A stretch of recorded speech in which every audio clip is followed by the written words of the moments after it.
i7 ગુજરાતનો અવાજ। નમસ્કાર દર્શક મિત્રો, i7 ન્યૂઝ ગુજરાતીની સાથે હું છું આપની સાથે પાયલ બામભણિયા। તો જોઈએ આજના મહત્વના સમાચાર।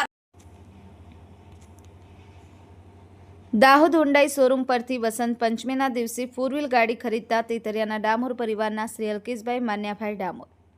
મળતી માહિતી મુજબ ગોવિંદગુરુ લીંબડી તાલુકાના તેતરિયા ગામના તારીખ 13/1/2026ના વસંત પંચમીના રોજ એક સારા અવસર પર ડામોર પરિવારના શ્રી અલ્કેશભાઈ માન્યાભાઈ ડામોર દ્વારા એક નવીન ફોર વ્હીલ ગાડીની ખરીદી કરવામાં આવી હતી, જેમાં ડામોર પરિવારના તમામ સભ્યો અને સગાવાલા શુભ આશીર્વાદ આપવા આવ્યા હતા।